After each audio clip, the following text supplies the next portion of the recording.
একবার যদি দুনিয়ার থেকে কেউ বিদায় নিয়ে কবরে যায় আর কোনদিন আসে না।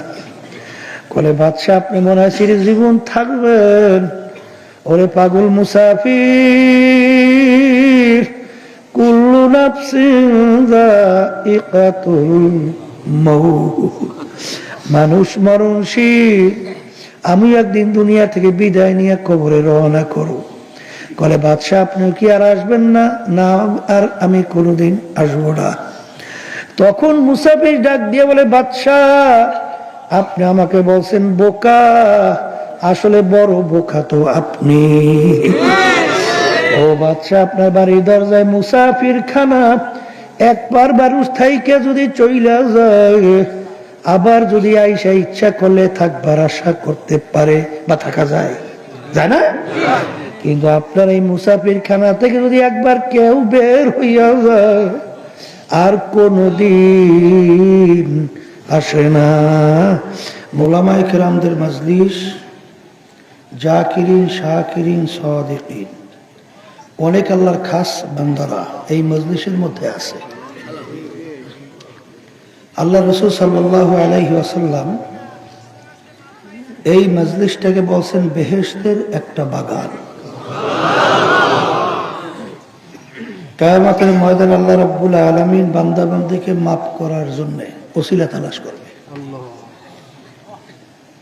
হাদিসের ভিতরে আসছে আল্লাহ রাসূল সাল্লাল্লাহু আলাইহি ওয়াসাল্লাম বলছেন বান্দাকে মাফ করবে এরকম কোন আমল বান্দার নাই। আল্লাহ রাব্বুল আলামিন ফেরেশতাদেরকে বলবেন দেখো আমার বান্দা কখনোই হক্কানি আলেমদের সঙ্গে এক দস্তরখানে মজলিসে বসছে কিনা। মালিক জীবনে একবার পাওয়া গেছে, বসছিল, সেই ওসিলা আমি ওকে মাফ করে দিলাম।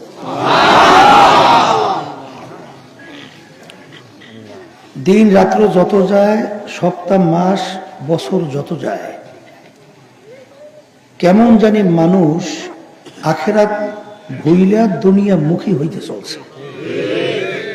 দুনিয়ার গুরুত্বটা অনেকাংশে বাড়ছে, আখেরাতের গুরুত্ব কমছে। কথা ঠিক কি না? কিন্তু আসলে যারা আমরা মুসলমান দাবি করি, আমাদের সকলের দায়িত্ব কর্তব্য হলো আখেরাতের গুরুত্ব বাড়া, দুনিয়ার গুরুত্ব কমা। কারণ দুনিয়া সম্পর্কে আল্লাহ রাসূল সাল্লাল্লাহু আলাইহি ওয়াসাল্লাম বলছেন আর দুনিয়া জিফাতুন ওয়া তালিবুহা কিলাব। দুনিয়াটা হলো একটা মরগের মতো। মরগ, মরগের কি মূল্য আছে? আছে? পানির ভিতর থেকে যদি মরগ ভাইসা যায়, ওর পিছনে কোনো মানুষের দল দৌড়ায়? কুকুরের দল দৌড়ায়। কথা ঠিক না? এক হাদিসের ভিতরে আল্লাহ রাসূল সাল্লাল্লাহু আলাইহি ওয়াসাল্লাম বলছেন দুনিয়া এবং দুনিয়ার ভিতরে যত সম্পদ কা বাউদাতেন, আল্লাহ রাব্বুল আলামিনের কাছে একটা মাছি বা মশার পাখনা পরিমাণ মূল্য। মানে এরকম একটা অবস্থান, মাছির পাখনা, মশার পাখনা, লক্ষ লক্ষ মশার পাখনা একত্রিত কইরা যদি বাজারে বিক্রি করতে নিয়ে যান, ওর কোনো মূল্য আছে? হ্যাঁ? তা আল্লাহ এবং আল্লাহর কাছে, আল্লাহ এবং আল্লাহ রাসূলের কাছে এই দুনিয়ার ওইভাবে কোনো মূল্যই নেই। কারণ কি? দুনিয়া কি স্থায়ী না ক্ষণস্থায়ী? তাহলে দুনিয়াতে আমরা আসছি কেন? এটা মুসাফির খানা। কি খানা? মুসাফির খানা। একজন মুসাফির রাস্তার পথিক, রাস্তায় চলে, সেখানে দেখবেন রাস্তার ভিতরে মুসাফিরের হালাতটাই থাকে সম্পূর্ণ আলাদা। ঠিক না? ঠিক দুনিয়ার জিন্দেগিটাও মুসলমানদের জন্য মুসাফির খানার মতো। আমাদের গন্তব্য হলো স্থায়ী জিন্দেগি আখিরাত। দুনিয়ার জিন্দেগির ব্যাপারে আল্লাহ রাসূল সাল্লাল্লাহু আলাইহি ওয়াসাল্লাম বুঝাতে যেয়ে বলছিলেন আলী তুমি মৃত্যুকে কত দূরে মনে করো? আলী রাদিয়াল্লাহু তাআলা বলছিলেন হে আল্লাহ রাসূল সাল্লাল্লাহু আলাইহি ওয়াসাল্লাম, আমি যখন নামাজের জন্য ওযু করতে যাই তখন আমি খেয়াল করি আমার জীবনের শেষ ওযু এইটাই হতে পারে। সামনে রক্তের নামাজের জন্য উজু করার সুযোগ আর নাও পাইতে পারি। আল্লাহ রাসূল সাল্লাল্লাহু আলাইহি ওয়াসাল্লাম বলেন, আলী তুমি ভুল করছো। এক নামাজ থেকে অন্য নামাজ আসতে মাঝখানে অনেক সময়ের ব্যবধান, ঠিক না? কিন্তু মৃত্যু তো এত দূরে না। তুমি যখন নামাজের ভিতরে ডান দিকে সালাম ফিরাও, তখন তুমি খেয়াল করো আমি বাম দিকে সালাম ফিরাতে পারি কিনা। এইভাবে মনে করো, কথা ঠিক না? আর আখিরাতের জিন্দেগির ব্যাপারে আল্লাহ রাসূল সাল্লাল্লাহু আলাইহি ওয়াসাল্লাম বলছেন, তামাম দুনিয়া যদি একটা গোডাউন বানাও, পশ্চিম থেকে পূর্ব, এই উত্তর থেকে দক্ষিণ, জমিন থেকে আসমান, জমিন থেকে আসমানের দূরত্বের কোনো শেষ আছে? আসমান থেকে হিসাব করে বের করতে পারছে? কোনোদিন পারবে? পারবে না। তবে আমরা একটা অনুমান করতে পারি, যেমন দুনিয়ার থেকে আমরা যে সূর্যটা দেখতেছি, এই সূর্যটা দুনিয়ার থেকে নাকি 9,30,00,000 মাইল দূরে আছে। এরপরে তারকা আছে, তারপরে তারকা আছে, তারপরে তারকা আছে, তারপর তারকা আছে। ওই সূর্যের থেকে প্রত্যেকটা তারকা কোটি কোটি কোটি কোটি গুণ দূরে, মাইল দূরে। বৈজ্ঞানিকরা বলছে তারকা সৃষ্টি করার পরে এত দূরে আছে অনেক তারকা, যার আলো জমিনের দিকে দৌড়েই আসতেছে, কিন্তু এখন পর্যন্ত সৃষ্টির পর থেকে তার আলো নাকি আইসা দুনিয়ায় পৌঁছেই নাই।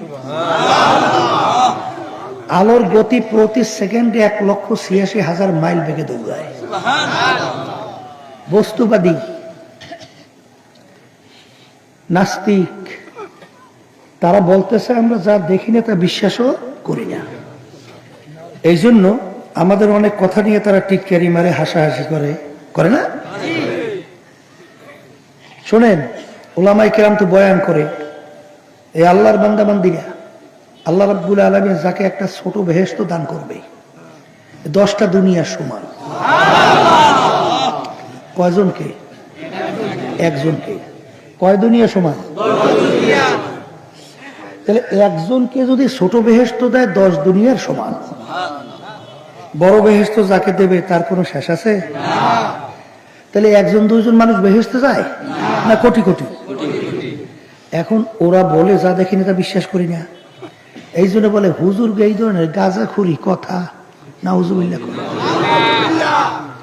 একজনকে যদি দেয় 10 দুনিয়ার সমান ছোট বেহেশত, বড় বেহেশত কত বড় তার সীমা নাই। কোটি কোটি মানুষ বেহেশত যায়, এত জায়গা মাওলায় পায় কই? না হুজুবিল্লাহ। এটা বুঝাইতে খুব সহজ না কথা কথা। তাই বর্তমানে আলহামদুলিল্লাহ আবিষ্কারের যুগে আল্লাহর জাগার অভাব নাই, বলেন আলহামদুলিল্লাহ। কিছুদিন আগে আমেরিকার নাসা আমেরিকার একটা গবেষণাগার, ওরা মহা আকাশ নিয়ে গবেষণা করে। কিছুদিন আগে মহা আকাশের মধ্যে একটা গর্তের সন্ধান পেয়েছে। কি সন্ধান? গর্তের সন্ধান। ওই গর্তের মুখটা কত বড় এইটা বোঝাতে যাইয়া একটা উদাহরণ দিচ্ছে। আমরা বৈজ্ঞানিকদের আবিষ্কার অনুযায়ী কি শুনছি, দুনিয়ার থেকে সূর্যটা 13 লক্ষ গুণ বড়। কয় লক্ষ? এরকম 13 লক্ষ দুনিয়া একত্রিত করলে একটা সূর্যের সমান হবে। 13 লক্ষ গুণ বড় দুনিয়া থেকে কি সূর্য। আচ্ছা, ওই গর্তের মুখের ব্যাপারে বলছে এরকম 30,000 কোটি সূর্য। কত? এইভাবে 30,000 কোটি সূর্য এক সঙ্গে নাকি গর্তের মুখে ঢুকেই রাখা যায়। আচ্ছা, এখন বলেন তো ওই গর্তের মুখটা কত বড়? দুনিয়ার থেকে সূর্য 13 লক্ষ গুণ বড়। এরকম 30,000 কোটি সূর্য একাত্রই গর্তের মুখের ভিতরে ঢুকেই দেওয়া যায়। বৈজ্ঞানিকরা বলতেছে এও বলে ছোট গর্ত, আরো বলে বড় বড় গর্তের সন্ধান পাওয়া যায়। এখন আল্লাহ যদি বলে যে যাকে বেহেশত দেব ছোট 100 দুনিয়ার সমান, মালিকের জায়গার অভাব আছে? আসতে কয় আছে আছে। তাহলে এই কথার মাধ্যমে আমি মূলত বোঝাতে চাই আমার ভাইদেরকে, আমার মা বোনরা যারা শুনতেছেন, যে আমরা যারা মানুষ, আমরা যারা মুসলমান, আমাদের তো চিন্তা করতে হইবে যে আল্লাহ রাসূল সাল্লাল্লাহু আলাইহি ওয়াসাল্লাম বলছেন যে এই তামাম ফাঁকা জায়গা দুনিয়ার যদি সরিষা দিয়ে ভইরে দাও, সরিষা, আর একটা পাখিকে যদি বলা হয় কবুতর পাখি, একটা সরিষার দানা খাবা, আবার 500 বছর পর আর একটা সরিষার দানা খাবা, এরকম 500 বছর পর পর একটা একটা সরিষার দানা খাইতে খাইতে আল্লাহ রাসূল সাল্লাল্লাহু আলাইহি ওয়াসাল্লাম বলেন তামাম দুনিয়াময় গোডাউনের সরিষা একদিন না একদিন শেষ হবেই হবে, কিন্তু আখিরাতের জিন্দেগি শুরু হবে, কোনোদিন শেষ না। আর দুনিয়ার জিন্দেগির কথা কি বলছি? আলী, তুমি নামাজের ভিতরে ডান দিকে সালাম ফিরাও, বাম দিকে সালাম ফিরাইতে পারি কিনা? এখন বলেন তো, যদি এইভাবে আমাদের দুনিয়ার জিন্দেগিটা হয় আর আখিরাতের জিন্দেগি যদি এইভাবে হয়, তাহলে দুনিয়ার কোনো গুরুত্ব কোনো মুসলমান দেয়? আসতে কয় দেয়? দেয়।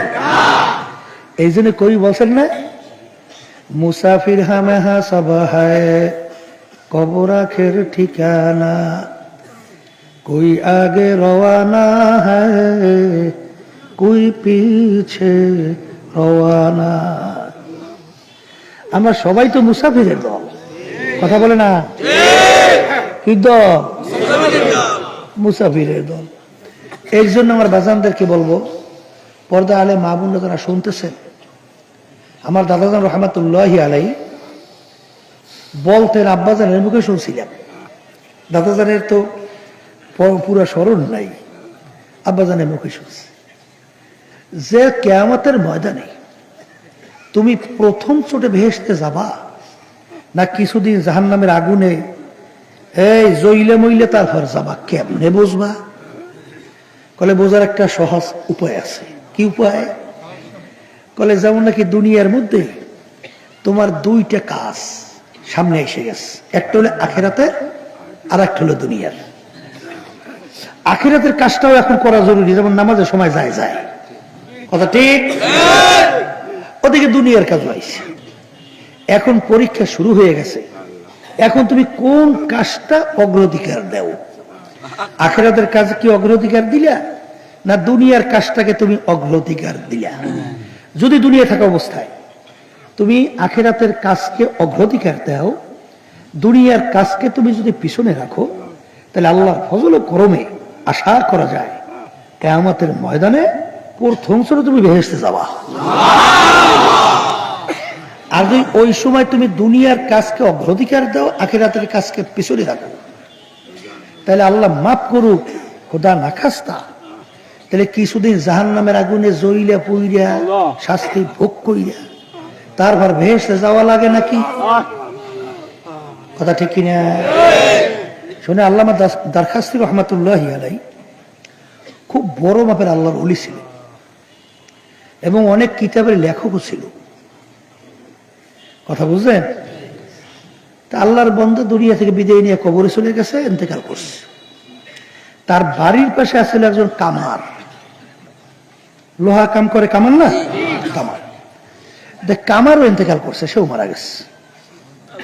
তাই দরখাস্তি রহমাতুল্লাহি আলাই তার এক শাগরেতের সঙ্গে স্বপ্নে তার সঙ্গে সাক্ষাৎ হয়েছে, এগুলো কিন্তু ঘটনা। তার সাক্ষাতের মাধ্যমে দেখতেছে যে আল্লাহ রাব্বুল আলামিন দরখাস্তি রহমাতুল্লাহি আলাই তাকেও মাফ করে দিয়েছে, আর ওই যে বাড়ির পাশের কামার তাকেও আল্লাহ মাফ করে দিয়েছে। কিন্তু কামারের মর্যাদাটা আল্লাহ একটু বাড়াই দিয়েছে, কামারের মর্যাদা বাড়াই দিয়েছে। আচ্ছা, এখন এই ব্যাপারটা সে মানে বুঝেই সারতে পারে না, এটা হয় কিভাবে? তাই সে লোক চলিয়ে গেছে আল্লামা দরখাস্তি রহমাতুল্লাহি আলাই বাড়ির ওখানে, যাই দেখে তুই কামার ইন্তেকাল করছে হুজুর ইন্তেকাল করছে, হুজুর তাকে ইন্তেকাল করছে। এবং তার বাড়ি যেয়ে জিজ্ঞেস করে কামারের যে তার এমন কি আমল ছিল সেটা আমাদের কাছে একটু শুনান। বলে তার আমলের ভিতরে উল্লেখযোগ্য দেখছি যে তিনি সারাদিন লোহার কাজ করত, কিন্তু যখন নাকি দা বানাবে, কাশি বানাবে, অন্য কিছু বানাইবে না, তা হাতুড়ি উপরে উঠাইয়া লোহা পুইরিয়া তার পিড়ায় না, তাই ধরেন লোহা পড়ছে পুইরিয়া, এখন হাতুড়ি উপরে উঠেছে, আমি বাড়িয়ে দেবে লোহা না। ওদিকে মসজিদের ভিতরে মুয়াজ্জিন আল্লাহু আকবার আল্লাহু আকবার আজান শুরু করে দিচ্ছে। আল্লামা ওই যে কামার আজানের সঙ্গে শোনার সঙ্গে সঙ্গে হাতুড়ি যে উপরে উঠেছে আর বাড়ি দেয় নাই, ওই অবস্থায় রাইখেই নামাজের জন্য প্রস্তুতি নিয়েছে, মসজিদে চলে গেছে নামাজে। কথা বুঝলেন? আচ্ছা, আবার বাড়ি দিয়েছে, আজান শব্দ হয়েছে আর উঠায় নাই, ওই অবস্থায় ভালাই দিয়েছে। আর একটা আমলের মধ্যে আল্লামা দরখাস্তি রহমতুল্লাহি আলাইহি যখন গভীর রাত্রে তাহাজ্জুদের নামাজ পড়ত, কিন্তু কামার তো সারাদিন লোহা ভিডিয়েছে, শরীর ব্যথা না, এখন এমন দুর্বল, আর উঠে যে এখন তাহাজ্জুদের নামাজ পড়বে এই শক্তিটা নাই। এখন আল্লামা দরখাস্তি রহমতুল্লাহি আলাইহি পাশে পাশে বাড়ি, সে দেখতেছে হুজুর তো নামাজ পড়তেছে। এখন ওইটা দেখা তিনি আফসোস করে আর দুই চোখের পানি ফেলায় আর কান্দে আর বলে, মালিক তুমি আমাকে গরিব বানাইছো, হালাল রেজেকটাও ফরজ, মালিক আমি তো কাজকর্ম করিয়া সারাদিন, এখন তো শরীর ব্যথা দুর্বল, আমি তো এখন উঠতে পারতেছি না। আমি যে আল্লামা দরখাস্তি রহমতুল্লাহি আলাইহির মতো হতাম, তাহলে তো এখন আমি উঠে গভীর রাত্রে নামাজের ভিতরে দাঁড়িয়ে তোমার সঙ্গে সম্পর্ক তৈরি করতাম। এই আফসোস, দুই চোখের পানি। তখন ওই আল্লাহর বান্দা বলতেছে, হয়ে গেছে, আর লাগবে না। এই আমলের গুরুত্বই আমার মালিক দিয়ে তার সম্মান বাড়াই দিয়েছে। কারণ হাদিসের ভিতরে আসছে 7 প্রকার লোককে আল্লাহ রাব্বুল আলামিন ডাইকা ডাইকা, যেদিন কোনো ছায়া থাকবে না কিয়ামতের ময়দানে, সেদিন তার স্পেশাল আরশে ছায়া দান করবে। কয় প্রকার? এর ভিতরে এক প্রকার ওই আল্লাহর বান্দা কলবুহু মুআল্লাকুন ফিল মাসাজিদ, যেই আল্লাহর বান্দাদের অন্তরটা মসজিদের সাথে লাগানো থাকবে।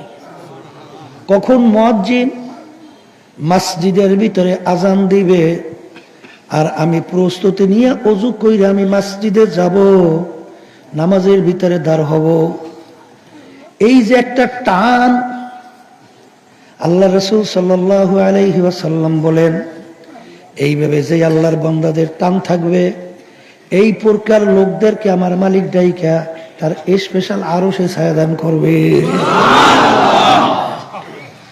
তাহলে এই কথার মাধ্যমে যত সাহাবায়ে কেরামদের ইতিহাস পড়বেন, যত আল্লাহর ওলিদের ইতিহাস পড়বেন, তাদের কাছে দুনিয়ার কোনো মূল্যই ছিল না। ক্ষমতা তো দূরের কথা, সম্মান তো দূরের কথা। এক শ্রেণীর বর্তমানে আছে, যদি একটু সম্মান না দেয়, ওরে সর্বনাশ, এইতে মেইতে অস্থির। কথা ঠিক না বেটি? হ্যাঁ, ওরে সম্মানের পাগল আছে না নাই? এক শ্রেণীর দেখবেন সভাপতি, সেক্রেটারি হওয়ার জন্য পাগল, ঠিক না? এক শ্রেণী দেখবেন এই ক্ষমতা মেম্বার হওয়ার জন্য, চেয়ারম্যান হওয়ার জন্য, এমপি হওয়ার জন্য, মিনিস্টার হওয়ার জন্য, ওরে সর্বনাশ, পাগলামির শেষ নাই। কথা কয় না?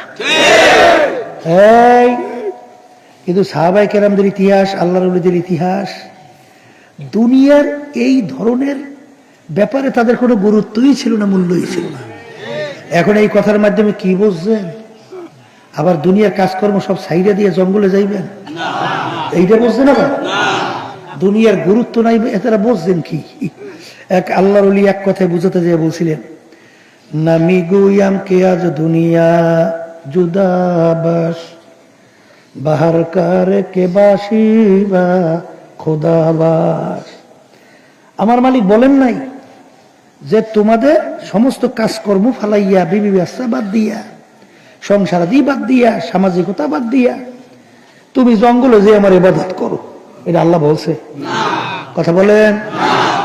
এই এক সময় এক মুজাহিদ একদিন আমার কাছে এসে বলে যে হুজুর, এখন দুনিয়ার হুজুর এই কাজকর্মে এখন আর ভালো লাগে না, দুনিয়া মনে এখন ভালোই লাগে না হুজুর, এখন শুধুমাত্র মন চায় শুধু ইবাদত বন্দেগীর ভিতরে লিপ্ত থাকতে। আমি বলি আপনি কি বললেন? অর্থাৎ এর কাছে ব্যবসা বাণিজ্য, খেত খামারে কাজকর্ম, ফসলাদি বলানো, এক কথায় হালাল যে কামাই করে, এটা এখন এর কাছে ভালো লাগে না। এর কাছে ভালো লাগে শুধু জঙ্গলে যাইয়া ইবাদত বন্দেগী করবে, 24 ঘন্টা ইবাদতে লিপ্ত থাকবে। আমি কইলে এটা শিখাইছে কে আপনাকে?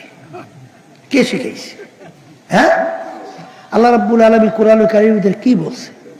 ফাইযা কুদিয়াতিস সালাতু ফান্তাশিরু ফিল আরদ ওয়াবতাগু মিন ফাদলিল্লাহ ইন্নাল্লাহা ইয়াগফিরু ফাযকুরুল্লাহা কাসীরা। এখানে আল্লাহ রাব্বুল আলামিন বলতেছেন, এখানে বিশেষ করে জুমার নামাজের কথা আল্লাহ বলছেন, তোমার যখন জুমার নামাজ শেষ হয়, এখানে ফান্তাশিরু, সুম্মান তাশিরু আসে নাই, ফা শব্দ আসে কখন? মাঝখানে কোনো বিরতি না দিয়া পরের কাজে লাগা, পরের কাজে লাগে। আর সুম্মা শব্দ আসে একটু বিলম্বে, এখানে শব্দ আসছে কি? ফা। অর্থাৎ নামাজ শেষ, দেরি নাই। জমিনের মধ্যে নামো, কেন নামবে? জমিনে নামবা কেন? হালাল রিজিক কামাই করার জন্য। সবাই জোরে বলেন সুবহানাল্লাহ। এক পদের দরবেশ আছে, কিন্তু সব কাজকর্ম ভালাইয়া এখন দরবেশ হয়েছে। আরে সর্বনাশ!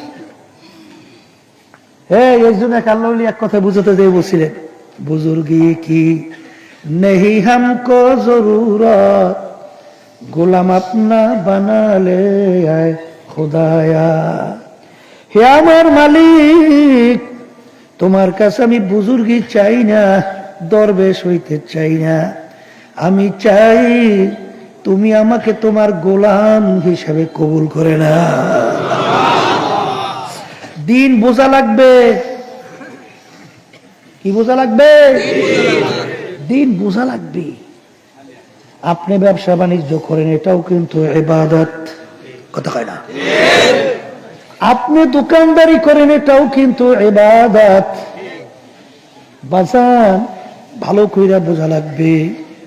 আল্লাহ রাসূল সাল্লাল্লাহু আলাইহি ওয়াসাল্লাম বলেন, এই কুরআনুল কারীমের ভিতরে আল্লাহ রাব্বুল আলামিন বলছেন, আহাল্লাল্লাহুল বাইআ ওয়া হাররামার রিবা, তোমাদের জন্য আমি ব্যবসাকে হালাল ঘোষণা করলাম, সুদকে হারাম ঘোষণা করলাম। কথা কয় না? কথা ঠিক না? ঠিক। এমন কথা আছে, কামাই রোজগার করতে তো জমিনে নামছে, একদল বাইরে এসে ওর মোড়ে আহাই, আমরা কই বলছিলে আহাই, তো বোঝেন, আহাই বোঝেন না? খাইতে পারবে ধরেন 1 প্লেট, লইবে 10 প্লেট। এটা বাচ্চারা আছে না, ছোট বাচ্চা, ওরে বড় মাছটাই আগে চায়, ও খাইতে পারবে না, কিন্তু 3 ভাগের 1 ভাগ। এই বাচ্চাদের চাহিদা ওইটা আগে দাও। কথা ঠিক যাবে? ঠিক।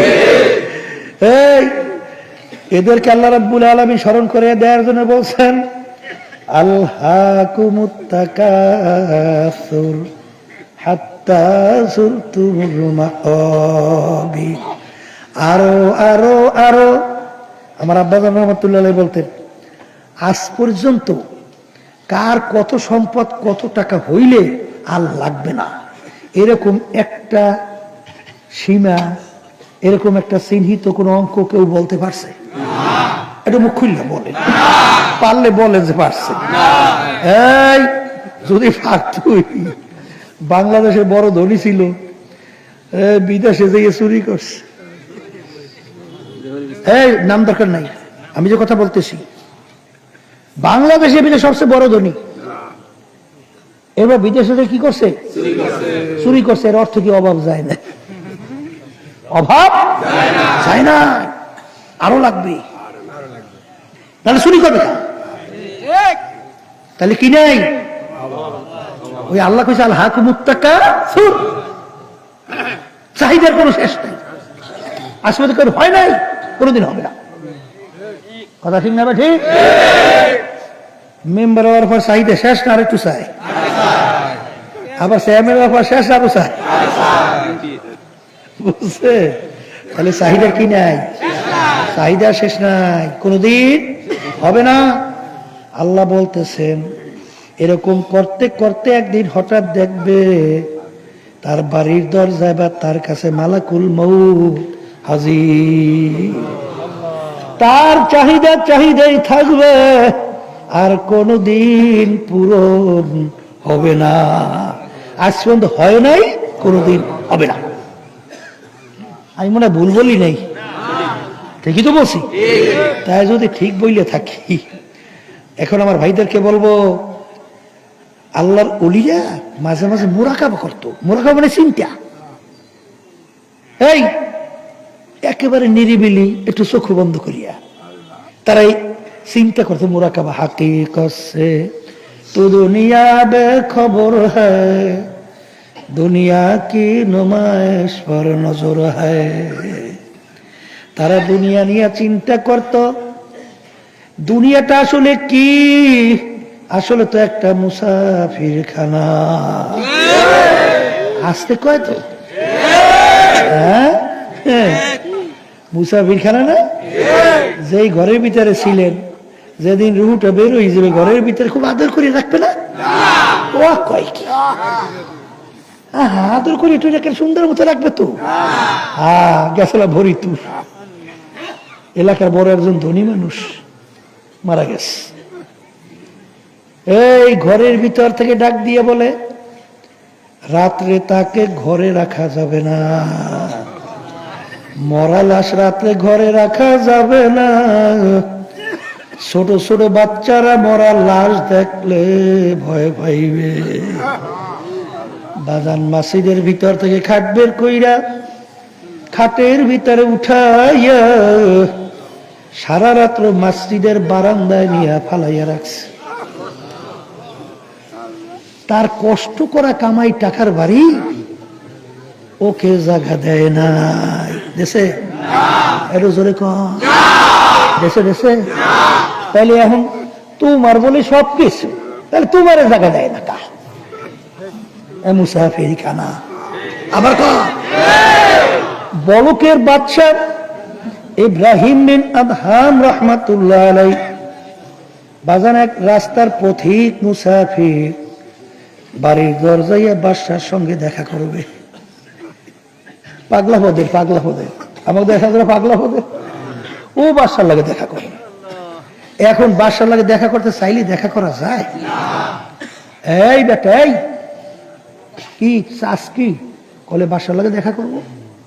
এই বাদশার লাগে মন চাইলে দেখা করা যায়? তাই যায় কলে ও সব নিয়ম টিয়ম বুঝি টুঝি না, দেখা করতেই হবে। কথা এক পর্যায়ে ধরাধরি শুরু হয়ে গেছে, বাজাবাজি। বাদশা বলতেছে, ব্যাপার কি? গেটে কি হয়েছে? কলে হুজুর কোথার থেকে এক পাগল মুসাফির আসছে, ওগুলো নিয়ম টিয়ম মানে না, ও আপনার সঙ্গে দেখা করবেই করবে। দে সারিয়ে দে। মুসাফির গেছ, যাই সালাম দেস। সালাম দিয়ে বলে, বাদশা আপনার এই মুসাফির খানায় আমি একটু থাকতে চাই। বাদশার মাথা ঠিক আছে, আরে সর্বনাশ, আমার ইজ্জত তো সব মারছে। আরে কপাল করছো কি? এই আহাম্মক, এই বোকা, এইটাকে তুই মুসাফির খানা বানাইছো? এটা আমার স্থায়ী বাড়ি, এটা রাজ সিংহাসন, তুই এইটাকে মুসাফির খানা বানাইছো? আমার তুই ইজ্জতই নষ্ট করছো। তখন মুসাফির বলে, বাদশা ভুল হইলে মাপ চাই। তাহলে মুসাফির খানার পরিচয় কি আর স্থায়ী বাড়ির পরিচয় কি? এই পরিচয়টা একটু বাদশা দেবেন? বাদশা বলে, হ্যাঁ বাড়ির দরজায় ঘর দেখছো? দেখছি। কলে ওইটা মুসাফির খানা। কলে হুজুর ওইটার পরিচয়? কলে পথিক রাস্তায় চলতেছে, সন্ধ্যা হয়ে গেল, অস্থায়ী ভাবে রাত্রি যাপন করলো, আবার ভোরে তার গন্তব্যের দিকে চলে গেল। এইভাবে অস্থায়ী ভাবে আসে যায়, তাকে বলে মুসাফির খানা। অস্থায়ী স্থায়ী ভাবে না আয়া যায়, আসে আর যায়। এর নাম কি? বাদশাহ স্থায়ী বাড়ি কাকে বলে? কলেজ যেখানে সব সময়ের জন্য মানুষ থাকে, সব সময়ের জন্য বসবাস। এখন মুসাফির কয়, হুজুর বুঝছি, পরিচয় পাইছি। তাহলে হুজুর দুনিয়া সৃষ্টির পর থেকেই মনে আপনি এই বাড়িতেই আছেন? স্থায়ী বাড়ি সবসময় তো আছেন, কথা বলেন না।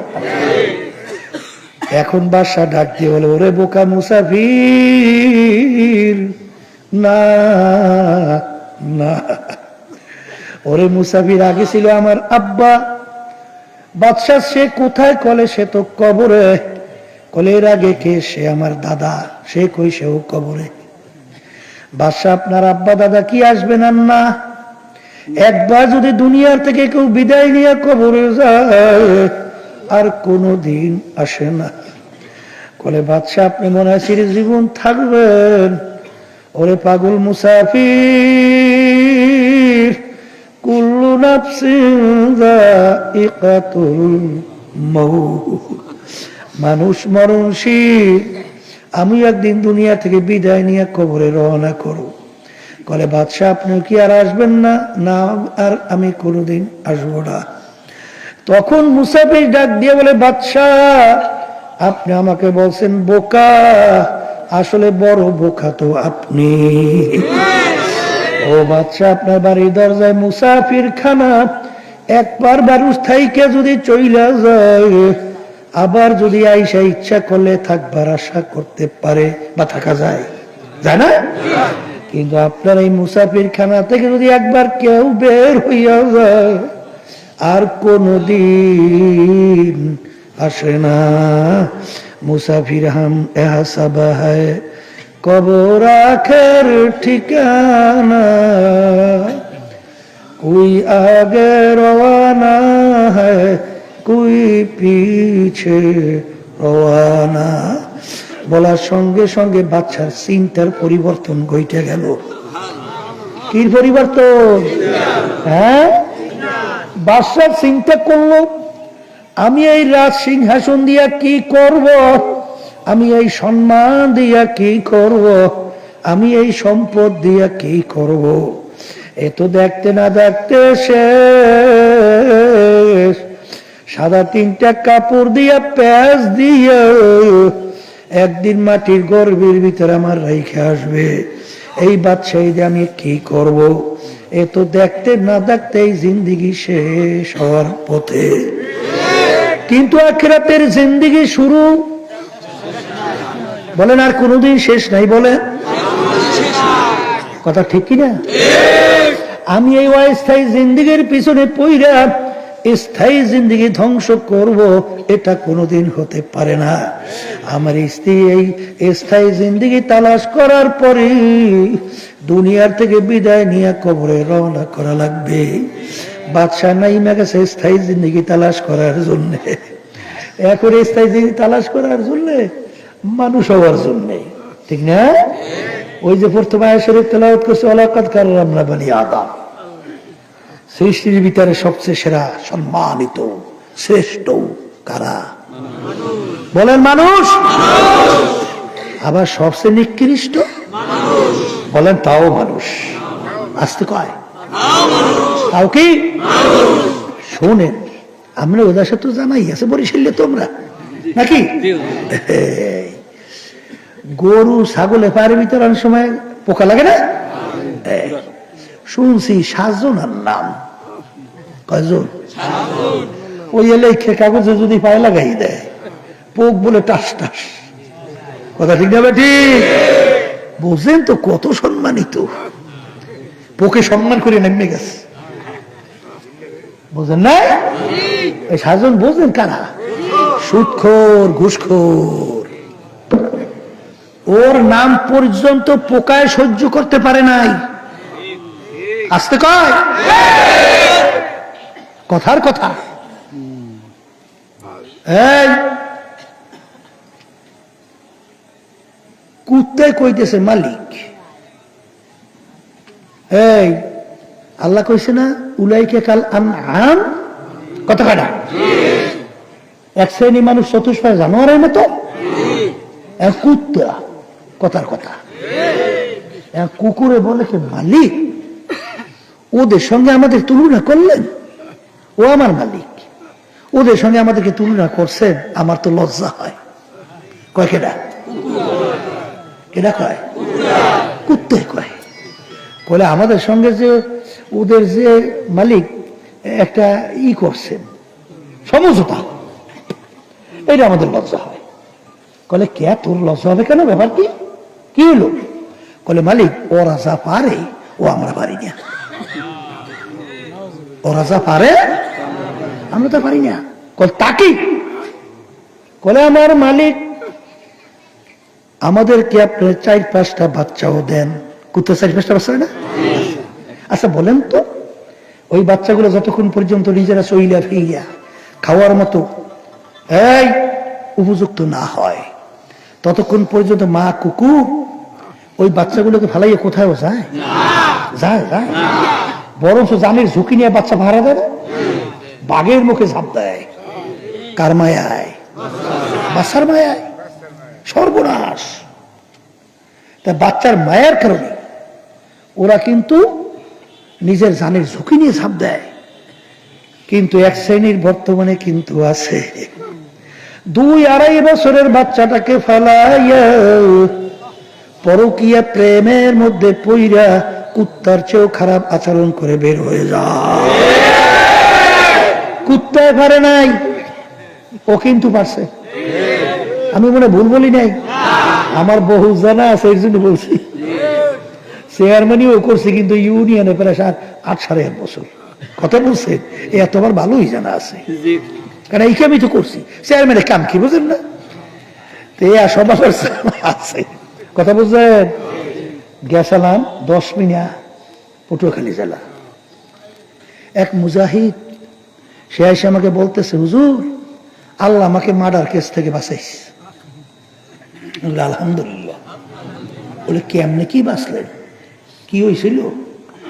বলে হুজুর একটা ছোট বাচ্চা মার্ডার হয়েছে,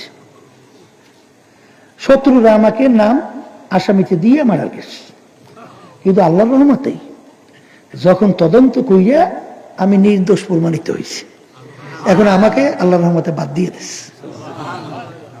ঘটনা কি হয়েছে? বলতেছে হুজুর ওই বাচ্চাটা ওর মা এবং তার স্বামীর ভাইকে নিয়ে তারপর ওই বাচ্চাটাকে মেরে ফেলাইছে।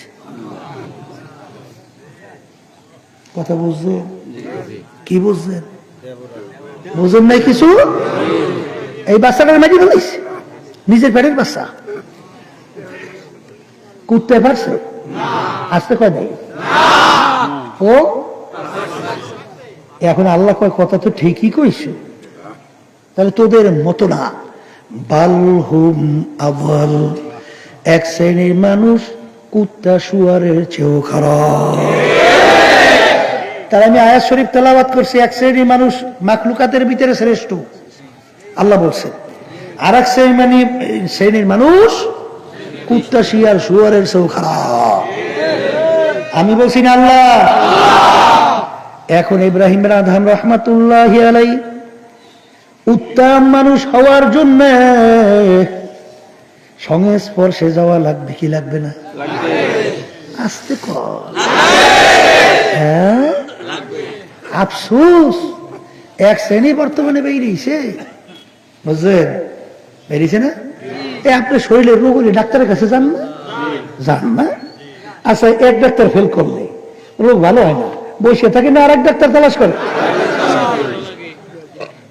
এই শায়েস্তাবাদে ডাক্তারে কাম হয় না, হ্যাঁ? গেছেন বরিশাল, সেখানেও কাজ হয় নাই। ঢাকাও কাজ হয় না। এই বাহিরে গেছে, জায়গা জমিন ঘর কি চিকিৎসা করে কি করে না?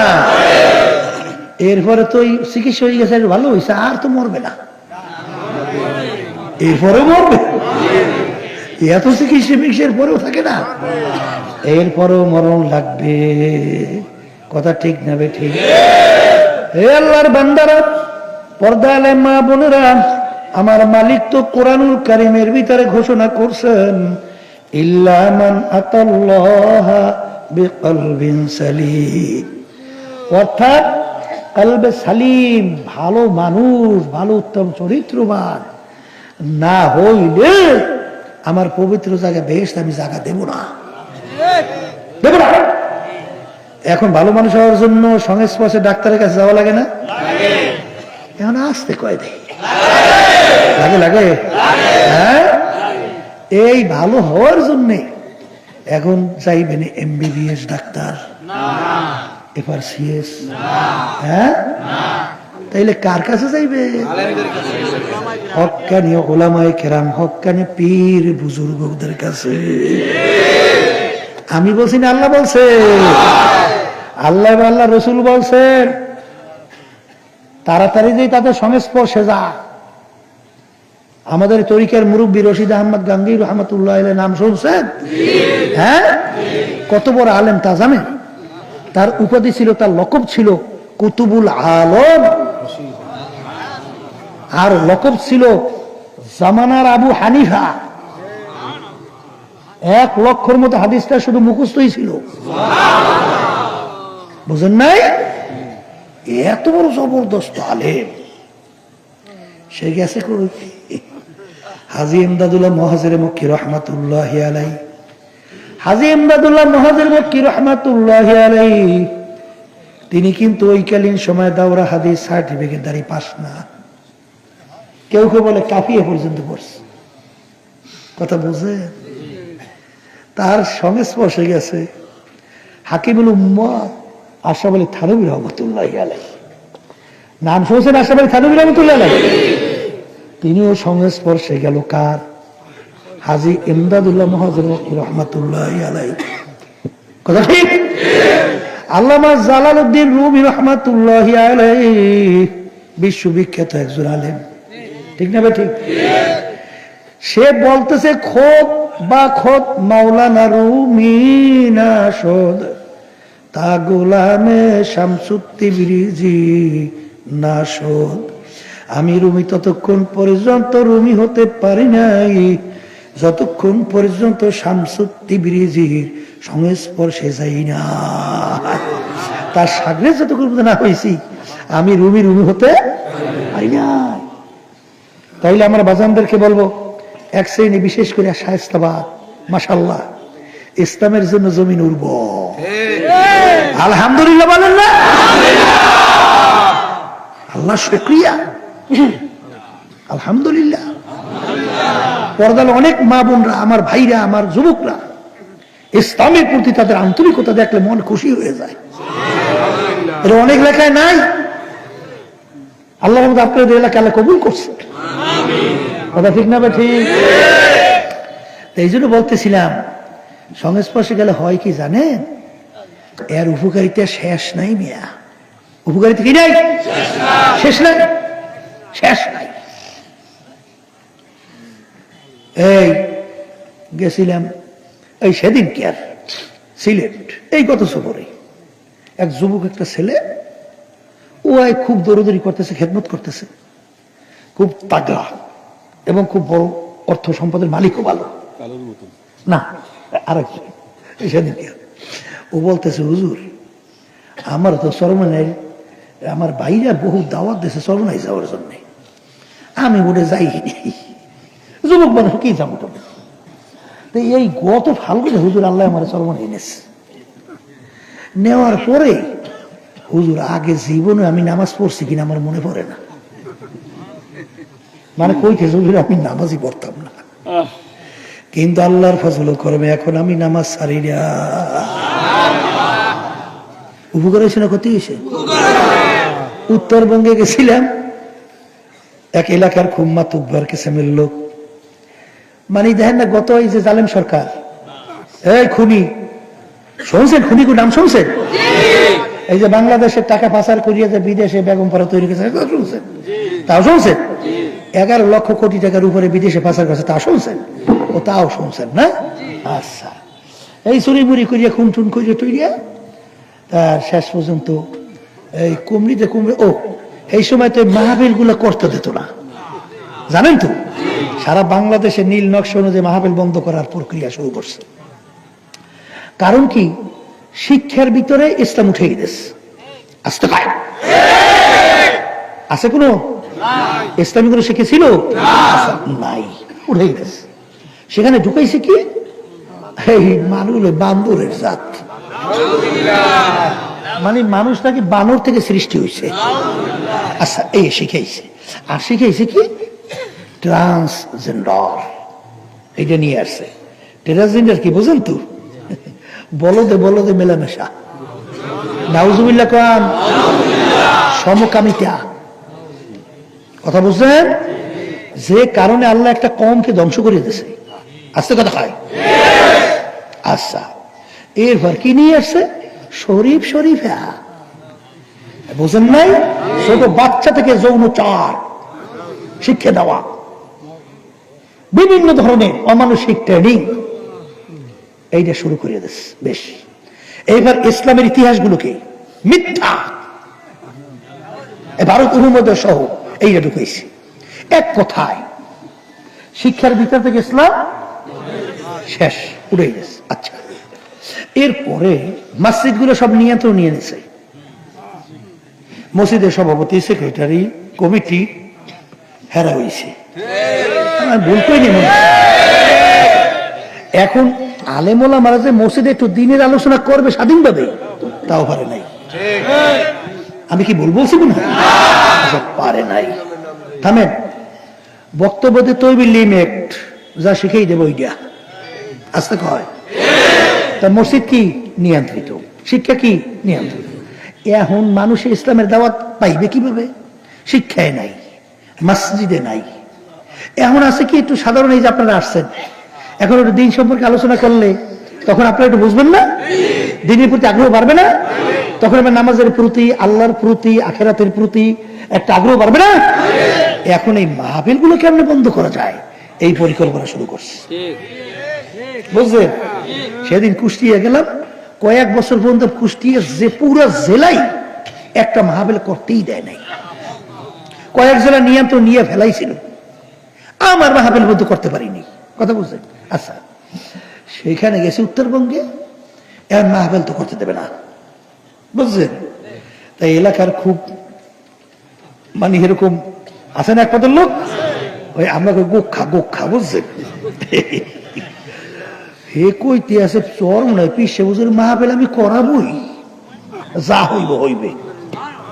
ওই পাগলা ঝুঁকি নিয়ে মাহফিল পরিবেশ করছে, করার পরে আমি স্টেজে ওঠার আগে এখন সে বলতে আছে বক্তব্য, চরমনায় কি পরিচয় দেয়, বলতেছে আমার জীবন আমি পশ্চিমে কোনোদিন সেজদা দেইনি, কিন্তু চরমনায় যাওয়ার পরে এই সর্বপ্রথম আমার জীবনে আমি পশ্চিমের দিকে সেজদা দিছি।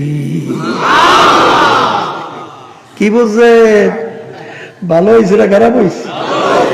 তাই সংস্পর্শে গেলে উপকার হয়, আসতে কয়তো। এই জন্য আমার দাদা যান বলতেন, যার মুরব্বী নাই ওর মুরব্বী হয় শয়তান। শয়তান তৈরি, কারণ আল্লাহ রাসূল সাল্লাল্লাহু আলাইহি ওয়াসাল্লাম কি বলছেন? আমার সাহাবারা, তোমাদের প্রত্যেকের জন্য একটা শয়তান নির্ধারণ করা, প্রত্যেকের জন্য, কথা খেয়াল করিয়েন। এখন সাহাবায়ে কেরাম বলতেছে, আল্লাহ রাসূল সাল্লাল্লাহু আলাইহি ওয়াসাল্লাম আপনার জন্য কি একটা শয়তান নির্ধারণ করা আছে? সাহাবায়ে কেরাম প্রশ্ন করছে, তখন আল্লাহ রাসূল সাল্লাল্লাহু আলাইহি ওয়াসাল্লাম বলেন, হ্যাঁ আমার জন্য একটা শয়তান নির্ধারণ করা আছে, কিন্তু ওয়ালাকিন আসলামানি, ওই শয়তানটা আমার কাছে আত্মসমর্পণ করছে, কথা বুঝলেন? আচ্ছা আল্লাহ রাসূল সাল্লাল্লাহু আলাইহি ওয়াসাল্লামের কাছে এসে শয়তান আত্মসমর্পণ, কারণ আল্লাহ রাসূলকে ধোঁকা দিয়ে কোন লাভ আছে? কারণ আল্লাহর 24 ঘন্টা তার হেফাজতে, ধোঁকা দইবে কি? কথা ঠিক না ঠিক? তাহলে এখন শয়তানে কি করছে? আত্মসমর্পণ। কিন্তু আপনার আমার যে শয়তান নির্ধারণ, এই যে আত্মসমর্পণ করছে কবে? একটু আসতে কর। বড় পীর আব্দুল কাদের জিলানী রাহমাতুল্লাহি আলাইহি রাস্তা দিয়ে রওনা করছে, উপরে দেখে একটা মেঘ তাকে ছায়া দিতে দিতে যায়। এখন যদি খোদা না কাজটা আমাদের যুগের আমরা হইতাম, বুঝ ওরে মালিক, তাই লইয়া এখন ফানা ফিল্ডে দরজাই বুঝছে, নাহলে মেঘ আমার ছায়া দেয় কেন? কথা বড় বিশ্বে হুজুর বলতেছে, সর্বনাশ, নবীদেরকে ছাড়া মেঘ যেরকম ছায়া দেশে এরকম তো ইতিহাস নাই। আমার মেঘে ছায়া দেয় কেন? এই চিন্তা করে তিনি লা হাওলা ওয়ালা কুওয়াতা ইল্লা বিল্লাহ এইটা ফইরা উপরে মুখ উড়াইয়া দেশে পুষেরিয়া একটু পরে দেখে মেঘ আর নাই, মেঘ কেটে গেছে। এই হুজুর চলতেছে, হঠাৎ দেখে বুড়াইয়া সামনে দাঁড়াইছে। এই তুমি কেডা? কলে হুজুর আমি ইবলিশ শয়তান। এই মেঘে ছায়া দিছে কেডা? কলে হুজুর আমি। তখন ইবলিশ বলে হুজুর আপনার এলেমের কারণে আজকে আপনি বাইসে গেছেন, নালে দেসালাম কাম দিয়ে, নালে কাম দিয়ে দেসালাম। কারণ এই পদ্ধতিতে কত দরবেশের যে দরবেশগিরি শেষ করছি হুজুর, পারলাম না আপনার এলেমের কারণে, আজকে আপনার জ্ঞান আছে বিদে পারলাম না। হুজুর বলতেছেন ওরে খবিস, এখানেও দেশো আবার ধোকা, এখানেও দেশো। যদি এলেমের কারণে কেউ বাঁচে তাহলে আগে বাঁচতি তুই, তাহলে আগে বাঁচতি। কারণ ইবলিসকে আল্লাহ রাব্বুল আলামিন কি জ্ঞান দান করছে জানেন? এই আসমানি কিতাবের সংখ্যা 104, 104 কিতাব আসমানি। এই 104 কিতাবের ইলম আল্লাহ রাব্বুল আলামিন ইবলিসকে দান করছে। কি বলছে? এত বড় জানুই না পণ্ডিত, ওরে খবিস, যদি এলেমে বাঁচতাম তাহলে আগে বাঁচতি তুই। কোন এলেম টেলেম বুঝি না, আল্লাহর রহমতে আল্লাহ আমাকে বাঁচাইছে, আল্লাহর রহমতে আমাকে। তখন ইবলিস কয় হুজুর আসলে আল্লাহর রহমত আপনার উপরে আছে, নালে আপনি বাঁচতে পারতেন না। তাহলে ইবলিস শয়তান কি বসে আছে না ধোকা দেয়? হ্যাঁ, এখন ধোকা দিয়ে বাঁচবেন কেমনে? মুরব্বী লাগবে না? সুবিধা অসুবিধা লাগবে না? আসতে কর, এখন পরামর্শ জিগাইবেন কার দ্বারে? এই জন্যই যার মুরব্বী নাই তার মুরব্বী হয় শয়তান। না ভুল কইছি? শোনেন, সোহবাত ছাড়া আজ পর্যন্ত কেউ পুরোপুরি দিনের পথে চলতে পারছে এরকম ইতিহাস নাই, হবেও না, কোনদিন না, হইতে পারে না। সোহবাতে সালেহ তোরা সালেহ কুনাদ, সোহবাতে তালেহ তোরা তালেহ কুনাদ, এক জামানা সোহবাতে বা আউলিয়া বেহতর সদ সালে তাআত বেরিয়া গেলে খুশবু এদার হাম্মামে রোজে রসিদাস দস্তে মাহবুবে বাদস্তান। মাটির চাকার থেকে ঘেরান আসে গোলাপ ফুল, ও মাটির চাকা তুই কোনো গোলাপ ফুল না মিশক আম্বার না কোনো ঘেরান পরিচয় দে। মাটির চাকা বলে আমি কোনো মিশক আম্বার কোনো কিছুই না, আমি একটা মাটির চাকাই। তোমার থেকে এরকম কেন ঘেরান আসে? বলে আমার সঙ্গে একটা গোলাপ ফুল আমার সঙ্গে লাইকা, ওই গোলাপ ফুলটা আমার সঙ্গে লাইকা ছিল, ওই গোলাপ ফুলের ঘেরানে ঘেরানে আমার ভিতরে ঢুকতে ঢুকতে এখন আমি সাধারণ গোলাপ ফুল, আমি সাধারণ মাটি নাই, আমি একটা গোলাপ ফুলে পরিণত হয়ে গেছি। শোনেন, বাস্তবের প্রমাণ আছে না নাই? যাদের সঙ্গে আল্লাহর খাস বন্দাদের সঙ্গে সহি তরিকার সঙ্গে সম্পর্ক নাই, ওদের চোখে সহজে পানি দেখেন। আমি ভুল বললাম আমার বুঝেই দিয়ে, সহজে চোখে পানি দেখেন। আচ্ছা বলেন তো, চোখের পানি ছাড়া জাহান্নাম আগুন থেকে মাপ পাওয়ার কোন উপায় আছে? থাকলে বলেন তো। হ্যাঁ, তাহলে আল্লাহ রাসূল কি কইছে? ইবকু ইবকু ফাইল্লাম তাবকু ফাতাবাকু, কান্দো কান্দো কানানাস কানা ধান ধরো। আল্লাহ রাসূল সাল্লাল্লাহু আলাইহি ওয়াসাল্লাম কি বলেন? মান বাকা মিন খাশিয়াতিল্লাহ হারামাল্লাহু তিলকাল আইন আলান নার, যেই চক্ষু মাওলার ভয় কাঁদবে জাহান্নামের আগুন হারাম। আসতে পারে এই এক শ্রেণী বর্তমানে কিন্তু বহুত বাইরেছে, গুনার কথা মনে করিয়া চোখে কিন্তু পানি নেয়। আসতে কর, আশায় সাগরে বাসে, আশায় কি করে? সাগরে বাস। বুঝেন নাই? আল্লাহ মাফ করবি, আলহামদুলিল্লাহ। এর নিয়ত থাকা ভালো, ভালো তো, কিন্তু যদি মাপ না করলো, আচ্ছা কয়, যদি মাপ না করলো তখন পালা কি কথা ঠিক? কিন্তু আমার মালিক বান্দা বান্দির দিলের দিকে তাকাইয়া থাকে। ইন্নাল্লাহা লা ইয়ানজুরু ইলা সুওয়ারিকুম ওয়া আমালিকুম ওয়ালাকিন ইয়ানজুরু ইলা নিয়াতিকুম ওয়া কুলুবিকুম, এই আও কামা ক্বালা আলাইহিস সালাতু ওয়াস সালাম। আল্লাহ রাসূল সাল্লাল্লাহু আলাইহি ওয়াসাল্লাম বলেন, আমার মালিক শুধু তোমার বাহ্যিক আমলের দিকে তাকাইয়া থাকে না, আমার মালিক তাকাইয়া থাকে তোমার দিলের দিকে, তোমার অন্তরের দিকে। কথা ঠিক কিনা? এই ভালো সংস্পর্শে আল্লাহর খাস বান্দাদের কাছে না গেলে চোখে পানি আসতে চায় না। আরে আসে না তো, চায় না।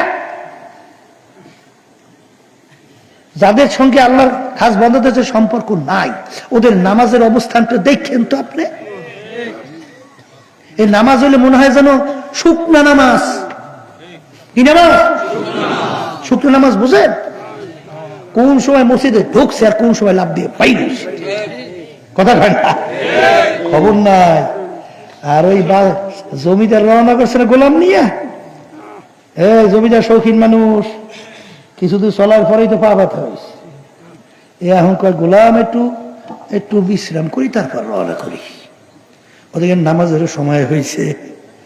জমিদার শৌখিন মানুষ, সে তো নামাজ পড়ে না। নামাজ গোলাম তো নামাজ পড়ে। গোলাম ডাক দিয়া বলে, হুজুর আমাকে একটু সুযোগ দেন, আমি একটু নামাজ আদায় করব। এই নামাজ পড়ে পাইছো কি? তুই গোলাম তো গোলামই, আমি কত বড় স্টেটের মালিক, আমি জমিদার, শান শওকতের অভাব নাই। কি পাইছো নামাজ পড়িয়া? নাউজুবিল্লাহ। টিটকারি মেরে যা যা যা দেশে পাঠাইয়া। গোলাম মসজিদের ভিতরে ঢুকছে। গোলাম মসজিদে ঢুকছে, ঢোকার পরে সময় পর সময় যায়, গোলাম তো মসজিদ থেকে বের হয় না। জমিদার ডাক দিয়ে বলে, গোলাম কোথায় তুমি, কেন আসো না? গোলাম ডাক দিয়ে বলে, মালিক আমাকে মসজিদ থেকে বের হতে দেয় না। এই জমিদারের গোলাম আটকাইয়ে রাখছে। জমিদারের মাথা ঠিক আছে, মাথা গরম, এই মেজাজ খারাপ, এই তোরে আটকাই রাখছে, আমার সাহসটা কার? হাত দিতে দিতে মসজিদের কাছে যাইয়ে বলে, তোকে কে আটকে রাখছে বল।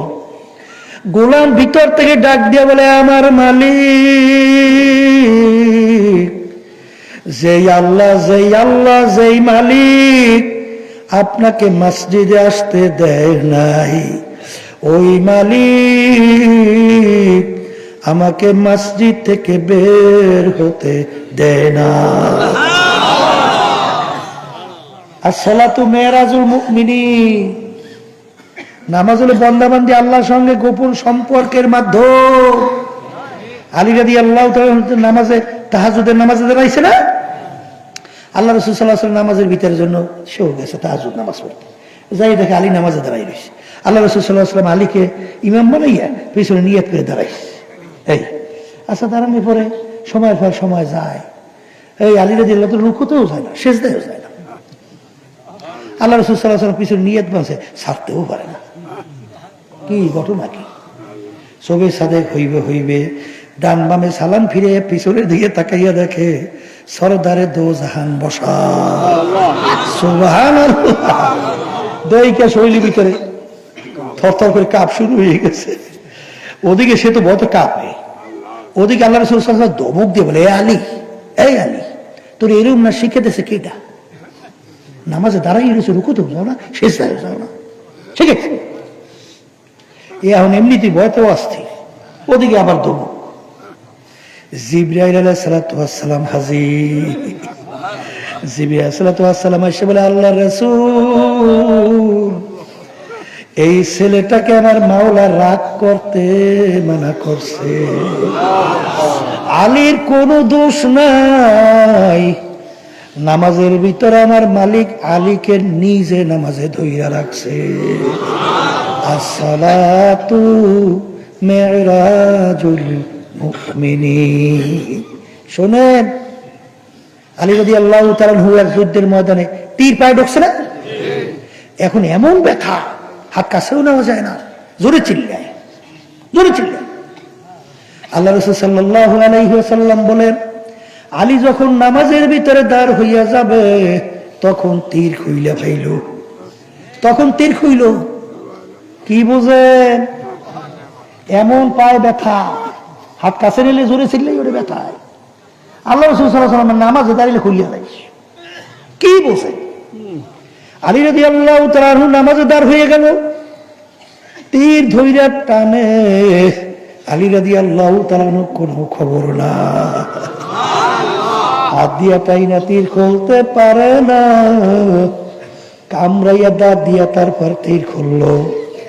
নামাজ পড়িয়া দেখে তীর তার জায়গায় নাই। তীর গেল কোথায়? হযরত, আপনি নামাজে থাকা অবস্থায় তীর খুলে ফেলাইছি। এটা কি বুঝাবার জিনিস না বুঝবার জিনিস? আর একটু আসতে কম, এগুলা কোনোদিন বললে বোঝানো যায় না। এই পথের পথিক ছাড়া কোনোদিন বোঝানো যায় না। এই জন্য বাজানদেরকে বলবো, কি সাদিকিন বন্দাদের কাছে যাওয়া দরকার আছে? এইটা বললাম তো দুনিয়ার কিছু একটু কি জানি আলামত টালামত না, কিন্তু আল্লাহর হুকুম, রসুলের হুকুম তো মনে লাগবে। কথা ঠিক না? ঠিক। এই এক শ্রেণী বর্তমানে বাইরেছে, ওরা কিন্তু পীর মুরিদির কথা শুনতেও পারে না। ওরা কইতে চায় পীর মুরিদি নাউজুবিল্লাহ যে ডায়াবেটিস রোগীর জন্য চিনি খুব উপকার না, আসতে পারে ক্ষতিকর। ঠিক ডায়াবেটিস রোগীর জন্য চিনি যেরকম ক্ষতিকর, এরকম মানুষের ঈমান আমার রক্ষার ব্যাপারে এই ধ্বংসের জন্য পীর মুরিদি এরকম ক্ষতিকর। নাউজুবিল্লাহ, নাউজুবিল্লাহ। নিজের কপাল পড়ছে আর একজনের কপাল পড়ার চেষ্টায় আছে না, ভুল বলছি? ওরে কপাল পোড়া বুঝলাম, যাইস না পীর মুরিদের কাছে। তাই তোর এখন পর্যন্ত তোর এই আল্লাহর ভয় ভিতরে পয়দা হয়েছে? হ্যাঁ, হেলে তুই বিপদ হইতে পারো। যে মহিলাদের সঙ্গে দেখা দাও জায়েজ নাই, তাদের সঙ্গে দেখা দেছো, হুকুম তো আল্লাহর, পর্দা ফরজ। তা আল্লাহর ভয় যদি ভিতরে পয়দা হয়, সে আল্লাহর হুকুম পর্দা ফরজ অমান্য করতে পারে? একটু আসতে পারে, তাহলে আল্লাহর ভয় পয়দা হয় নাই। ঠিক? হ্যাঁ। আচ্ছা, এরপরে দেখবেন হারাম হালালের কোনো তমিজ নাই, মানে পার্থক্য নাই। কথা ঠিক? এরপরে দেখবেন সুন্নাত তরিকার কোনো বালবালাই নেই। আসতে কয় না, ভুল বলছি? আচ্ছা, ওই গ্রামে একটা কথা আছে, আব্বাজান কই দেন, লম্বা হয়ে যায়, বেশি লম্বা আলোচনা করা যাইবে না। সঙ্গে বলি, একটা লোকের শখ জাগছে, শখ, শখ আছে না? এই হাতের ভিতরে অনেক কিছু আঁকে না, এমন গ্যাস ওই আকুন নেতার আমার একটা বাঘ আঁকে দাও। কি আঁকবে? বাঘ। এখন বাঘ আঁকার জন্য যখন গেছে, এখন ওই কারিগর ওই হাতের মধ্যে কি দিতে আছে, এই বাঘের মাথা আঁকে, মাথা। তখন এই একটু যখন নাকি ফোটা দেয়, ব্যথা পায় না? ভাই ভাই কি হয়েছে? থামেন তো, একটু কি করতেছেন? কি বলে? বাঘের মাথা আঁকতে আছে। আচ্ছা, বলে ভাই বাঘটা থাকবে হাতের মধ্যে, মাথা না থাকলে হইবে কি? আর একটা আঁকো। তাই যখনই আর একটা আঁকা শুরু করে, ওই জোরে চিল্লেই ওঠে, ভাই এটা লাগবে না, হাতে থাকবে হুদো দিলাপ কি? তো এখন মাথা শেষ, পাও, ঠ্যাং, হাত, পেট, কান সব, লেজ মেস সব কিছুই এখন কয়ে বাঘ আঁকে দাও। এখন আকুনিয়ালা কয়, বলে যেই বাঘের মাথা নাই, যেই বাঘের পাও নাই, যেই বাঘের পেট নাই, এ আল্লাহর জগতে বাঘও নাই, ও বাঘ আমি আঁকতেও জানি না। এখন তুমি যাও। কথা ঠিক না? ঠিক। ইসলাম 3.5 লাখ বডির ভিতরে ইসলাম নাই, ওদিকে ইসলামের নাম কইয়া মুখে ফেনা। এই ইসলাম মালিক চায় না।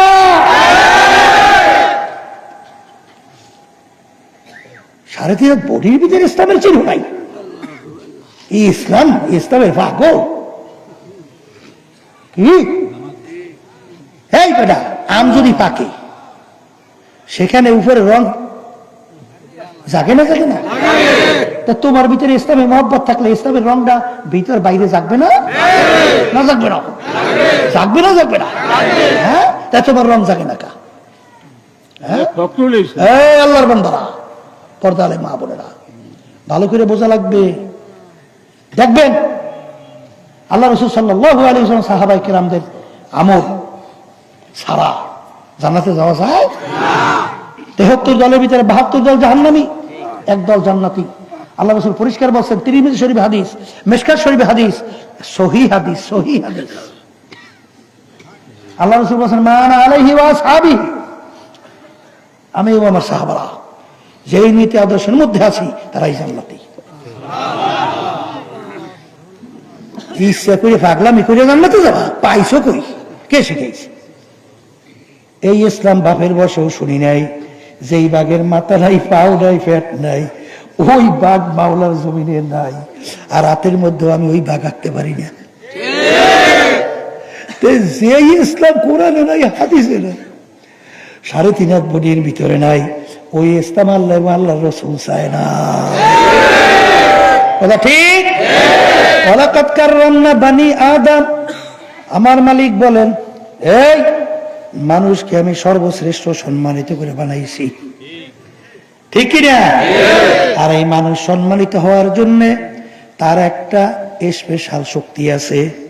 যেমন মোবাইল, এতটুকু ছোট্ট পকেটে ধরে না, ধরে না?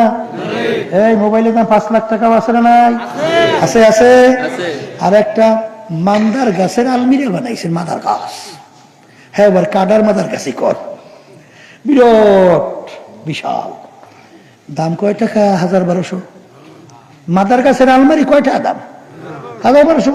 কথা ঠিক কিনা? আর ওই যে মোবাইল ৪-৫ লাখ টাকা, দেখতে ছোট, কিন্তু ওর এত দাম কেন? ওর ভিতরে এমন একটা শক্তি আছে, তামাম দুনিয়ার যে কোনো প্রান্তের সব খবরও ক্যাচ করে নিয়ে আসতে পারে। কথা ঠিক না বেঠি? যখন নাকি ওই পার্স পুইরে যায়, মেকারের কাছে যাওয়ার পরে মেকার যদি বলে এমন পোড়া পড়ছে, ও কোনো কায়দায় সারার কায়দা নাই। এখন ওইটার দাম কত আর আলমিরার দাম কত? সবার ওরা কোনো দাম আছে? কদি ভালোই গেল। আর আলমারি যদি পয়সাও যায়, ওইলে চুলার মধ্যে দিয়ে আগুন জ্বালাই ভাত তরকারি ভাগ করে খাওয়া যায়। মানুষ আশরাফুল মাখলুকাত, মানুষ সর্বশ্রেষ্ঠ সম্মানিত। বাজান কোন দিক থেকে দুনিয়া আলোচনা করলে সম্মানিত হওয়ার কোনো যুক্তি নাই। দুনিয়ার দিক থেকে দুর্বল, সব দিক থেকে। কথা বুঝছেন? কিন্তু আল্লাহ তো ঘোষণা করে সম্মানিত। এর কারণ হলে এমন একটা পার্স আমার মালিক দান করছে, ওই পার্সটার কারণেই সম্মানিত। ওই পার্সের নাম হলো কলব। বলেন, বলে কলব যার ভালো, সে ফেরেশতার চেয়েও সম্মানিত। আর কলব যার খারাপ, ওই পার্স যার খারাপ, সে কুত্তা শিয়াল শুয়ারের চেয়েও নিকৃষ্ট। এখন পার্সের রোগ আছে না? কিতে ভালো হয় খারাপ হয়? এ জানা লাগবে না? ওই অনুযায়ী চিকিৎসা করা লাগবে না? না ফাও ফাও বাড়ি বই বইয়ে পেট ডলবেন, নাকে তৈল দিয়ে নাকটা নিয়ে ঘুমাইবেন, আর বই বই উঠতে দেন বেহেশত। এত সহজ? হেলে আল্লাহ বলছেন, ওয়ালা নাবলুয়ান্নাকুম, অবশ্যই আমি অবশ্যই অবশ্যই তোদেরকে আমি পরীক্ষা করবই করবই করব, ঠিক কিনা? এখন এই পার্স সুস্থ করা লাগবে। উল্লেখযোগ্য 10টা রোগ, এর ভিতরে একটা রোগ হলো তাকাব্বুরি। আমি বড়, আমি ভালো, আমি চেয়ারম্যান, আমি মেম্বার, আমি পীর, আমি মুফতি, আমি মুহাদ্দিস, আমি অমুক শিক্ষিত ডক্টর। এই যার ভিতরে এই বড় মিয়াগিরি থাকবে, এই রোগটা যার থাকবে, আল্লাহ রাসূল বলেন সে বেহেশতের ঘেরানো পাবে না। কি ঘেরান? আবার বলেন, বেহেশতের ঘেরানো পাবে না। এইটা একটা কলবের রোগ। এই রোগ আপনার ভিতরে আছে কিনা পরীক্ষা করে দেখেন। আর একটা রোগের নাম হিংসা, পরবর্তীতে সহ্য করতে না পারা।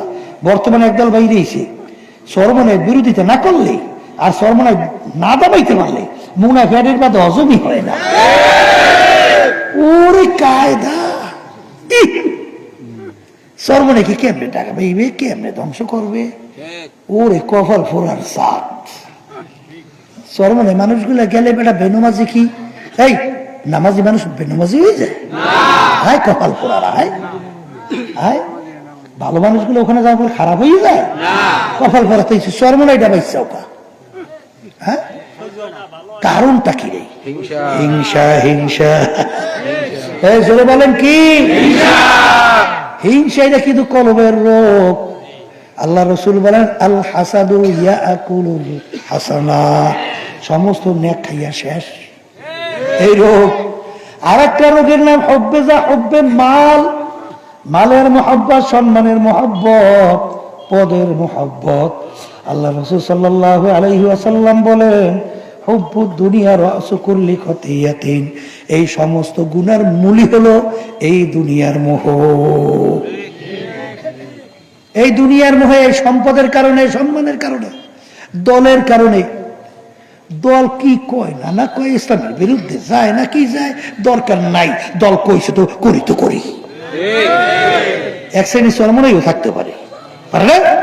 কিন্তু আব্বাজান বলছে যতক্ষণ পর্যন্ত কোরআন হাদিস অনুযায়ী তোমাদেরকে পথ দেখাবো ততক্ষণ আমাদের কথা মানবা। পুরান মুজাহিদ মনে আছে? মনে আছে? আর যত কোরআন হাদিসের বিরুদ্ধে কোন কথা বলবো আমাদের থেকে ভাইকে যাওয়া উচিত। মনে আছে? হিংসুকের দলেরা লাভ কি? সরমনাই দাবাই ফেলবা, বুঝলাম দাবাইলা, তোমার উপকার কি? কোন আছে? বড় তুমি ধ্বংস। আসতে কয় এই হব্বু দুনিয়ার রাসুকুল্লি খতিয়াতি, সমস্ত গুনার মূল হলো দুনিয়ার মোহ। এই যারা নাকি বিভিন্ন কায়দে দুনিয়ামুখী রাজনীতি দল করে, দলের নীতি আদর্শ কি? যাই না শুই না দেখা বুঝা তারপর সেই দল করে। আমি ভুল বলছি, ঠিক বলছি? মানব রচিত কুফুরি তন্ত্র মন্ত্র যাই না শুই না মানলে তোর নামাজের কোনো মূল্য আছে বেটা? তোর রোজার কোনো মূল্য আছে? সমস্ত ক্ষমতার মালিক জনগণ এইটা যদি কেউ চাই না শুই না বুঝা মানে, ওর ইমান থাকবে? হ্যাঁ, পাশের রাষ্ট্র ভারত ধর্মনিরপেক্ষতাবাদ, এইটা এই যে ফেসিস্ট খুনি টাকা পাচারকারী, এই বিগত কয়েকদিন আগে সরকার ফলাইছে, এইটাই এই নীতি বাস্তবায়ন করতেছিল বাংলাদেশে। ভারতের গোলামি করছে না? গোলামি গোলামের জাত। হ্যাঁ, শেষে 10টা চুক্তি করছে ভারতের সঙ্গে, একটা চুক্তিও বাংলাদেশের কিঞ্চিত কোনো লাভ হয় না, উপকার হয় নাই, সব ভারতের। কইছি তো ভারতের যা দিছি ও আজীবন মনে রাখবে। আহারে আল্লাহ রসুল কি কয়? আল্লাহু আকবার, হুব্বুল ওয়াতান মিনাল ঈমান, জন্মভূমির মায়া, দেশের মায়া ঈমানের একটা অংশ। খবিজ গুলার দেশেরও মায়া নাই। কথা ঠিক না? ঠিক। এই এরপর আবার দল করে না, আসতে কয় কিসের কারণে? দলের মোহাব্বত। আসতে কয় আল্লাহ রসুল বলেন সমস্ত গুনার মূলই হইল এইটা। সমস্ত গুনার মূল এগুলো অন্তরের রোগ। ওসব বুঝি টুঝি না। আমার কথা কেউ রাগ হইলে মাপ চাই। রাগ হইছেন? রাগ হইছেন? বাজান রাগ হইয়ে কোনো লাভ আছে? তোমার কবরে তুমি যাবে, আমার কবরে আমি। তোমার কবরে পুরুষ উত্তর তুমি, আমার কবরে পুরুষ আমি। তোমার দল যাই তোমার কবরে পুরুষ উত্তর দেবে? হ্যাঁ, তাহলে বোঝো না কিছু। এই জন্য আমার বাজানদেরকে বলবো, পর্দা আলে মা বোনদেরকে বলবো, আমি আপনাদের জন্য দোয়া করি, আমিও দোয়া চাই মালিক যেন আশরাফুল মাখলুক হিসাবে কবুল করেন, এরপর যেন কবরে যাইতে পারি। আর বাজার আশরাফুল মাখলুক মানুষ হওয়ার জন্য কোনো বুঝি টুজি না, চরমনায় যদি ভালো লাগে যাইয়া দেখো, চরমনায় যদি ভালো না লাগে যে কোনো আর এক আল্লাহ খাস বন্দার কাছে যাও। একা থাকা যাইবে না, ভিন্ন থাকা যাবে না। চরমনায় ভালো লাগে না, বাদ দাও, যাও আর এক জায়গায়। কথা কয় না? কিন্তু বাজার আশরাফুল মাখলুকাত মানুষ না হইয়া দুনিয়া থেকে বিদায় নিয়ে কবরে যাইও না। মালিকের কাছে দোয়া কর, আল্লাহুম্মা আমিন। হে আমার মালিক, মালিক পর্দার আড়ালের আমার অনেক মা বোনেরা বড় আশা করে আপনার শাহী দরবারে হাত তুলছে। এ আমার মা বোনেরা গুনার কথা মনে করো, দুই চোখের পানি ফেলা,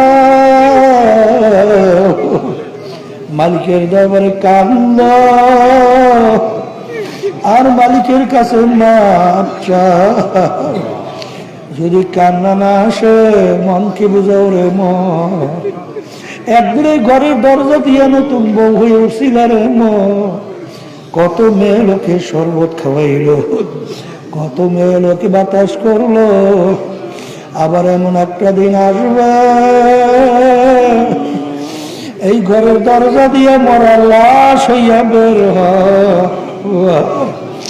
ছেলে কানবে মা মা করে, মেয়ে কানবে মা মা করে, জবাব তো আর দিবা না। আল্লাহ পেটে মাটির দিকে চাইয়া দেখে আপনার বান্দারা কিভাবে কাঁদে। মালিক আমাদের ছেলেও মরে নাই, মেয়েও মরে নাই, গুনাহ করে বসছি রে, মাফ করে দেন গো মাওলা, মাফ করে দেন। আল্লাহর বান্দারা জোর করে কাঁদেন, জোর করে। সন্তান মারা গেলে চোখে পানি আসে, সম্পদ নষ্ট হয়ে গেলে চোখের ভিতরে পানি আসে। তোমার আমার গুনাহ কাজে জাহান্নামের আগুন জ্বলছে, জাহান্নামের আগুন চোখের পানি ছাড়া ঠান্ডা হবে না। আল্লাহ যাদের ইসলাম মাহফিল হইল, শেষটাকে আপনি সাহায্য করলো, আমরা যারা মাহফিলে উপস্থিত হয়ে গেলাম, আমাদের সবার উপরে খাস মেহেরবানি নাযিল করেন আল্লাহ। আমাদের আম্মা আব্বা আত্মীয় স্বজন ও অন্ধকার কবরে যারা শুয়ে রয়েছে সবার কবরকে বেহেশতের বাগান বানাইয়া দেন। সুবহান রাব্বিকা রাব্বিল ইজ্জাতি আম্মা ইয়াসিফুন ওয়া সালামুন আলাল মুরসালিন ওয়ালহামদুলিল্লাহি রাব্বিল আলামিন। একটা রুমাল পাখা কি দাও, কেউ উঠেন না।